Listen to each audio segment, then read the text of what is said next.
In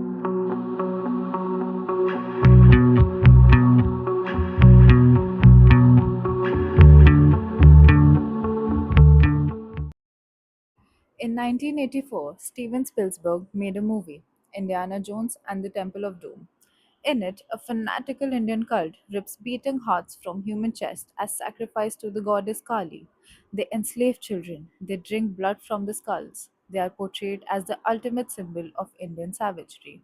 That film made $333 million. Dollars. It shaped how an entire generation understood Indian history. And almost everything in it is wrong. Not slightly wrong, not exaggerated for dramatic effect. Fundamentally, structurally, deliberately wrong. The real Thuggy were not Hollywood monsters. They were something far more disturbing because they looked exactly like everyone else. Before we talk about the Thuggy, you need to understand the road. Not the idea of a road, but the physical reality of traveling in 19th century India.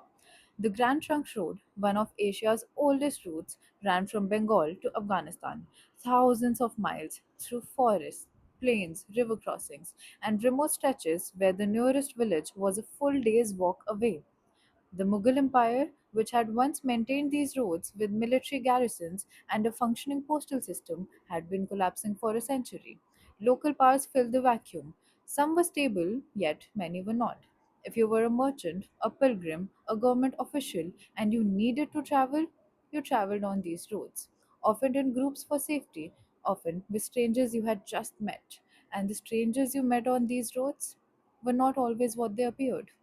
The first officially recorded British encounter with what they would later call the Thuggy came in April 1809, when 10 bodies were discovered in a well in Etawah district. Four more strangled soldiers were found in July. 10 bodies in a well that nobody had reported because nobody had noticed they were missing. That is how perfectly the Thuggy had constructed their operation. Let me tell you what the word thug actually means because it matters. The word comes directly from Hindi and Urdu word thug, which means swindler or deceiver. The earliest documented use of the word dates back to 1350. It was used in pre colonial India to refer to the highway robbers who deceived their victims before murdering them. Deceivers, that was the name they were known by, not killers, not fanatics, deceivers. And that one word tells you everything about how they operated. The Thuggy were not a cult, they were a profession, generational, inherited, refined over centuries. One of the most striking documents in the entire Thuggy archive is a tax list from 1797 recovered from a village in Gwalior state. It lists 318 households whose heads paid a regular thug tax to the Maratha government. 318 families paying tax on their occupation to the state, paying tax on murder to a government that accepted that tax. The Maratha authorities were not suppressing the Thuggy, they were taxing them. This was not a secret criminal underground. This was an embedded, economically integrated network so normalized in parts of India that the regional government collected revenue from it. Their structure was corporate in its precision. Scouts, who identified targets and gathered intelligence, inveigles, specialists in charm and trust building who befriended the targets, stranglers, the killers themselves, and gravediggers who moved in after the killings. Also, the Jamadars, gang leaders who planned each expedition. Every expedition went out in winters, when travel was most common. Every gang had a specific territory. Every killing followed a specific ritual sequence. And the most important rule of all, the rule that made them almost impossible to catch for 6 centuries, was no blood. Ever. A bloodless murder buried in a remote road in an era before forensic science, before fingerprinting, before DNA, was essentially a perfect crime. But here's a distinction that changes everything. The Thagi were united in their worship of Kali, but for some it was simply a front to commit whatever crimes they wanted. Religion as justification, religion as cover, religion as the story they told themselves and each other to keep doing whatever they were doing. Well, sounds familiar?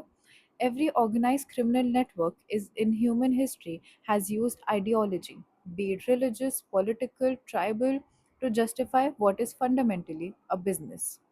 The mafia used Catholic rituals. The Nazi used racial ideology. The Thuggy used Kali. The Thuggy simply did it with more sophistication and for longer than almost anyone else. One documented case from Sleeman's records describes a gang that traveled with a group of merchants for 11 days. 11 days of shared meals, shared campsites, shared stories. And on the 12th day, they killed them all. The signal was given. The yellow rumal, a cloth symbolic of Kali, was thrown around the neck. The coin sewn into the fabric struck the Adam's apple precisely, crushing the windpipe within seconds. Seconds. They had practiced it so many times that it took seconds. Gravediggers moved in, bodies were buried in pre selected locations. The gang dispersed. By morning, no bodies, no blood, no witnesses. And here is the detail that makes this genuinely performative. Each killing was executed with discipline and prayer. Before a caravan was attacked, the thugs performed secret riots, invoking Kali, seeking her blessings. The act itself was almost theatrical. The deception, the shared meal, the sudden signal, the swift death, and the silent burial. Every murder was a production, with roles, with timing, with ritual, with a script that had been refined over generations. They had strict internal code about who could not be killed. Washermen, carpenters, musicians, the blind, and the lame were all protected, not out of mercy, but out of superstition.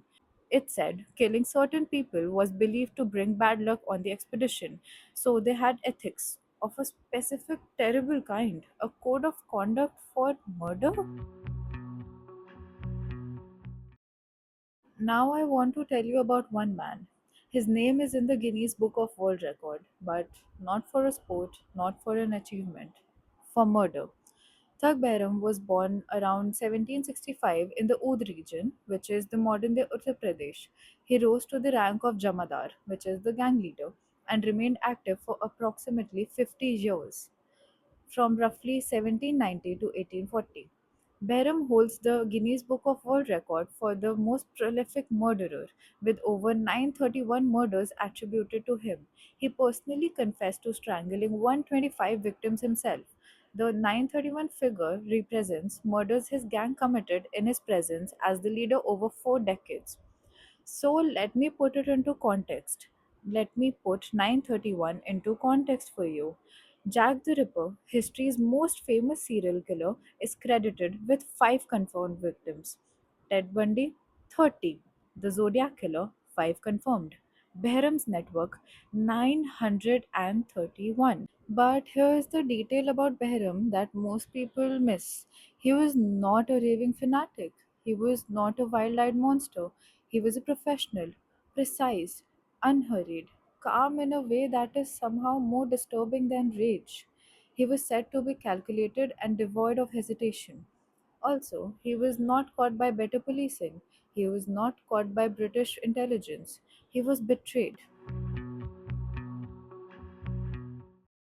In 1837, a former associate named Ramzan turned informant, led soldiers directly to Behram's location, 50 years undetected, and in the end, it was someone who knew him personally who talked. The same way every organized crime network eventually fails from the inside. Historians argue persuasively that emergence of Thuggy was linked to the disruption of the military labor market. As the Mughal Empire fragmented and the East India Company expanded, native armies were disbanded. Thousands of trained soldiers who knew no other network found themselves unemployed. Some turned to banditry. Local landlords sometimes financed these expeditions in exchange for a share of the loot. It was investment, not ideology. Unemployed soldiers, disbanded armies, a collapsing empire, a new colonial power dismantling existing economic structures. The Thagi were not born into evil. They were born into a specific historical moment where the only skill many men had were military skills, and the East India Company had just made those skills unemployable. This does not excuse what they did. The victims were real, the murders were real. But it changes the question from how could Indians be so barbaric to what happens to soldiers when empires collapse and nobody provides an alternative. Now, the part Indiana Jones definitely did not show you. The British colonial authorities first encountered Thuggee in southern India in 1807 and northern India in 1809. For years, they had records. They knew, and they largely did nothing because thugs killed almost no Europeans. They knew, they had records, and they filed them away because the victims were Indians. When they finally acted in the 1830s, it was not primarily for justice. It was because the Thuggee suppression campaign gave the East India Company something enormously valuable, a reason to expand their police powers across territories they didn't yet fully control. The campaign served as a direct precedent for the 1871 Criminal Tribes Act, which declared entire communities as hereditary criminals by birth, not by action, by birth. 13 million people classified as criminals from the moment they were born because of this campaign. Because the British took a real criminal network, used it to justify surveillance and control apparatus, and then applied that apparatus to control anyone they wanted to control. The Thuggee were real, their victims were real, and the British used those real victims to build something that criminalized millions of innocent people. The word thug is used every single day in every English speaking country on earth. When a politician calls protesters thugs, when a sports commentator calls a player a thug, when a movie names its villain a thug, they are using a word that comes directly from the roads of 19th century India, from these men, from these victims buried in unmarked graves. From a network so sophisticated it paid taxes to regional governments, from a man named Behram who strangled 931 people over 50 years. Calm, precise, unhurried, and was only caught because a friend talked. Indiana Jones made them cartoon villains, ripping out hearts in firelit temples. The reality was both more ordinary and more disturbing. Ordinary men, fathers and sons, who sat with you for 11 days, shared your food, learned your name, and on the 12th day, killed you. The next time someone uses the word thug, you know exactly where it comes from.